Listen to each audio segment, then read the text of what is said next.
Bonjour à tous, bienvenue dans cette nouvelle vidéo. Aujourd'hui nous sommes avec Louise. Enchantée Louise. Salut. Nous sommes partis à la visite d'une yourte, c'est ça? Tout à fait, ouais. C'est la bonne appellation? Ça s'appelle comme ça, ouais. Ok, ça marche. Let's go. C'est dans tes toilettes ou... Ah oui d'accord, donc ça c'est les toilettes effectivement. Ouais, toilettes sèches que j'ai Ok. fabriquées moi-même avec des montants de Velux. Ok, Ça fait un petit tour, mais bon.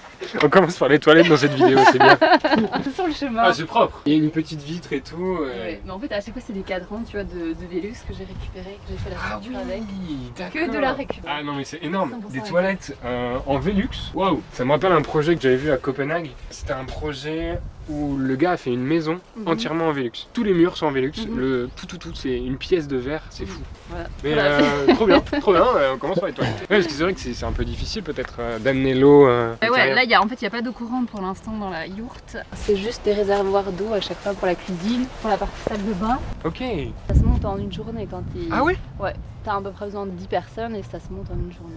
Et c'est toi qui l'as faite, qui l'as construit? Non, celle-ci elle vient de Mongolie, donc eux ils les Non. font eux-mêmes en Mongolie. Ça c'est ouf. Après il y en a qui en font en France, des fabricants de yourtes, mais voilà, tu reçois les pièces, c'est un petit peu un kit quoi, une grosse tente que tu montes et ouais, il te faut une journée, une bonne grosse journée pour tout mettre en place. T'as la structure, t'as l'isolation, après ici on a rajouté par pluie, par vapeur, des petits détails Ouais. pour que ce soit un peu mieux quoi, mais ouais, c'est assez rapide. Eux aussi, hein, pareil, eux à mon avis sont beaucoup plus rapides que nous. En 2 heures à mon avis, eux c'est bouclé et ils ont tellement l'habitude de faire ça que ça va D'accord. super vite quoi. Tu l'as surélevé au sol, c'est ça? Ouais, j'ai fait mon petit plancher moi-même toute seule. C'est posé sur des plots en béton et en fait t'as une première structure que j'ai fait avec des palettes, Ok. donc qui est la structure portante et après ensuite c'est de l'OSB et après t'as la partie isolation quoi, t'as de la laine. C'est quoi comme Tiens. type de laine C'est la laine de mouton. Ah ouais, de la Ouais. vraie laine de Ouais, mouton ouais. et tout. Ben, les murs pareil, hein, c'est de la laine aussi. D'accord. C'est vrai que du coup, on s'est rencontrés à Saint-Luc, parce qu'on est de la même école, donc c'est assez curieux, tu vois, l'environnement. Du coup, j'ai vu ton annonce sur Airbnb. Notamment, il y a une photo qui m'a super intrigué, c'est l'aspect extérieur et cette toile qui vient par devant. Qu'est-ce que c'est? Quelle est son utilité? Est-ce que c'est un pare-pluie? Ouais, pare-pluie, mais c'est aussi respirant. Donc en dessous, Ah oui. t'as quand même un pare-pluie parce qu'elle est. En fait, quand il pleut vraiment fort, tu sens que l'humidité rentre un petit peu quand même. Et c'est quoi les températures en moyenne en Mongolie pour... En Mongolie, bon, je suis pas une experte, hein, mais J'avoue que je pose des questions peut-être un peu bâtards, mais... Mongolie, je pense qu'il doit bien faire, je sais pas, il doit bien faire dans les moins 40, un truc comme ça. Parce que D'accord. parfois, ouais, la Mongolie, je pense qu'il fait vraiment très très froid. Après là, moi, l'isolation et tout ça, c'est de l'isolation de par ici parce que tous les matériaux de base, c'est juste Bien pour sûr. ce que j'ai récupéré là, c'est juste les portes, les perches et les treillis, donc qui font les murs. Mais sinon là, la toile, elle a été faite en France et l'isolation, pareil, tout vient d'ici en D'accord. fait. Parce que tous les, la bâche de base et tout ça, j'ai tout, finalement j'ai tout jeté parce que c'était pas adapté aux conditions de par ici qui sont trop, D'accord. qui est trop humide en fait ici. Et du Oh. coup l'eau s'infiltre et tout ça, que là-bas c'est des grandes steppes où c'est souvent de la sécheresse même quand il fait froid et tout ça. T'as des grosses pluies mais c'est plus rare quoi. Du coup la bâche et tout ça c'était pas adapté donc tout ça j'ai dû remplacer. Ok, bah, c'est normal, hein. Chaque habitation a son milieu naturel et où il faut l'adapter en fonction du climat. Très impressionnant. Je m'attendais pas à ce que ce soit aussi grand. Vraiment, c'est large. Pourquoi une yourte? Pourquoi une yourte? En fait, je l'ai reçue. C'est une dame qui s'en débarrassait justement Ah parce qu'elle avait fait importer de Mongolie. Et pareil, elle avait des problèmes du coup parce que sa bâche perçait tout ça, parce que sa bâche venait de là aussi. Et donc, elle s'en débarrassait, elle cherchait quelqu'un pour la récupérer. Et dans ma tête, je me dis, bon, Trop marrant. pourquoi pas?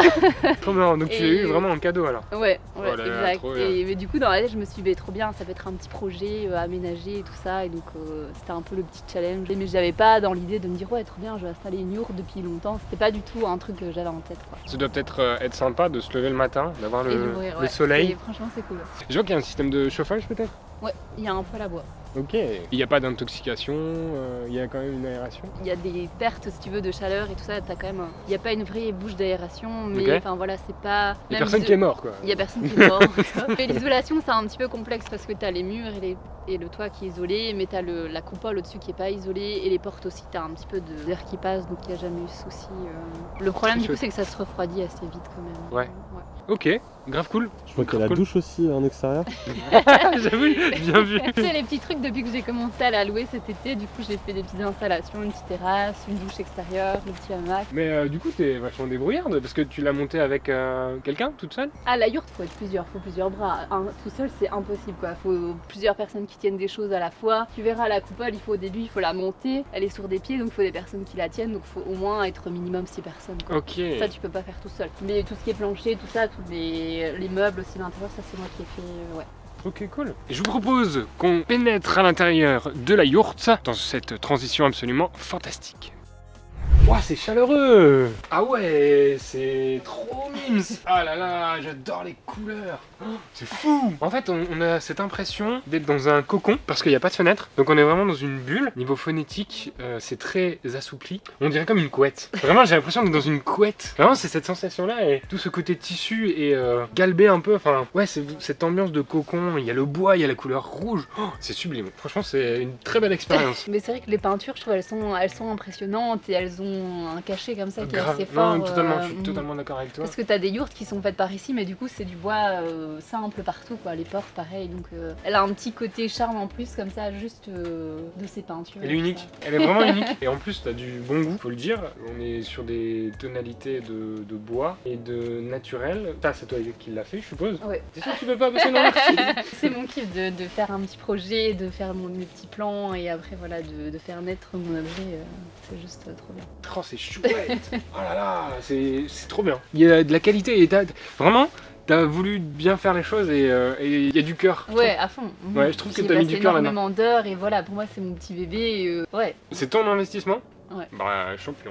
Cette harmonie là, ça fait très bouddhiste, je trouve. Enfin, il y a un petit côté ouais, bouddhiste. Il y a un côté apaisant et voilà, on se sent bien. Et puis c'est la forme, je trouve, le cercle aussi qui est, carrément. Qui est rassurante. Et voilà. Donc on a un petit coin cuisine ici. Alors comment tu fais pour faire la cuisine? Ici tu as un point à gaz, donc tu peux cuisiner tout ce que tu veux un petit peu sur le feu. Et voilà, après ici c'est la planche de travail et puis tu as l'espace à côté qui est lavabo. Donc là c'est directement une planche à découper? Ouais. Ok, trop bien. Petit coin d'eau ici. Donc t'as les petites réserves aussi, les couverts, réserves de nourriture et tout ça, le petit frigo. Oh, elles sont trop belles les assiettes, j'adore. Et du coup aussi l'aspect c'était principalement mes meubles aussi, c'était centré sur la récup en fait. Je sais pas si tu vois, il y a beaucoup de planches de palettes et tout ça, et tous les bois principalement c'est des bois récupérés. Mais alors du coup on a la structure, un tissu. Ouais, t'as une toile, la toile intérieure, donc il y a eu plus de la déco quoi. Après t'as un pare-pluie. Par vapeur. Par vapeur. Après t'as isolation. Par pluie et la toile extérieure. Donc il y a 3-4 couches quoi. Toute cette armature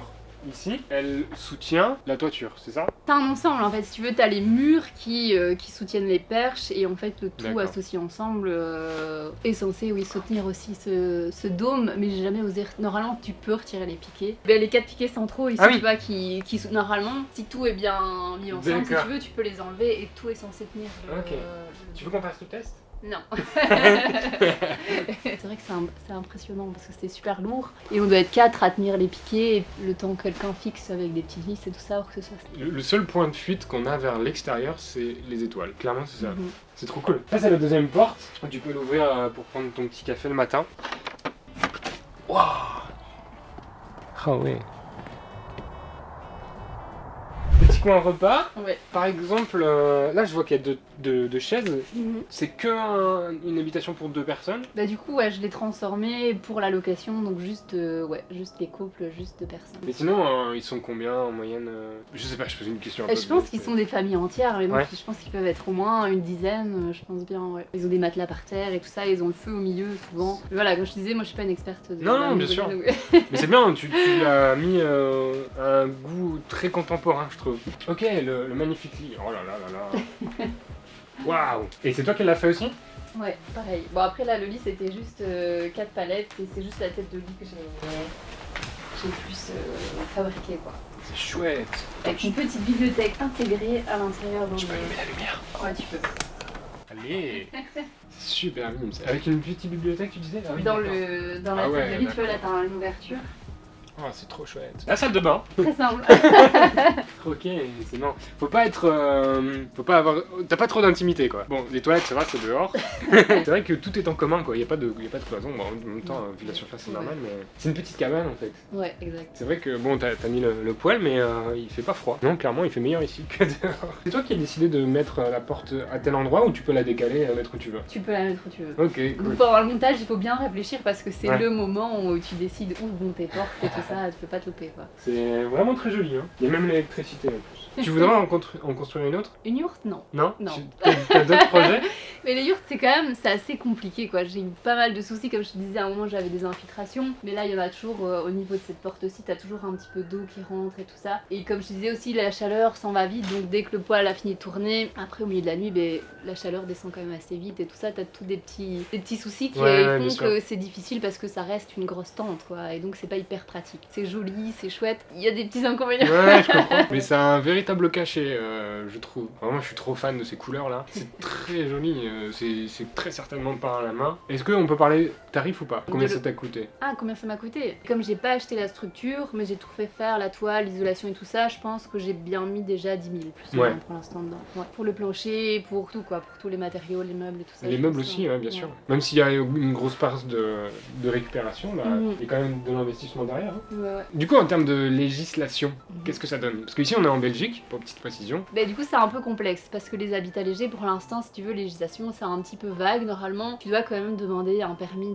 d'installation à l'urbanisme et en général, tu l'as pas. Quand c'est une yourte, quand c'est un truc un petit peu spécial, en général, c'est non. Si tu veux habiter dedans. Après, maintenant, si tu veux en faire un logement touristique ou quelque chose un petit peu, voilà, qui apporte quelque chose entre guillemets à la commune, là, il y a moyen que ça passe en fait. De recevoir ce genre de permis à l'urbanisme. Ok. Parce que c'est vrai qu'il n'y a pas de fondation réelle. Ça a évolué au début, la loi était un peu plus vague et quand t'avais pas en fait justement de fondation et tout ça, normalement légalement t'avais le droit d'installer ce genre d'installation parce que voilà, c'est pas une vraie maison, t'as pas de fondation, tu poses ça normalement sur le sol donc il n'y a pas besoin de permis. Il y en a de plus en plus et les habitats légers que t'as un petit peu toutes les formes. Et du coup maintenant la législation change et tu dois quand même avoir ce permis au préalable quoi. Ok, ça marche. Et cette yourte a un compte Instagram, c'est ça? Ouais. Et du coup tu fais des prestations de location sur Airbnb. Exact, ouais. Ok. Retrouvez tous ces liens dans la description. En tout cas, merci d'avoir regardé cette vidéo. Un grand merci à Louise de nous avoir accueillis. Si vous avez des habitats, des habitations, des cabanes, on est carrément preneurs. N'hésitez pas à me contacter sur Twitter ou tous les réseaux que vous souhaitez. N'hésitez pas également à mettre un petit commentaire, un petit like, ça soutient la chaîne. Je vous souhaite un très bon dimanche et je vous dis à dimanche prochain.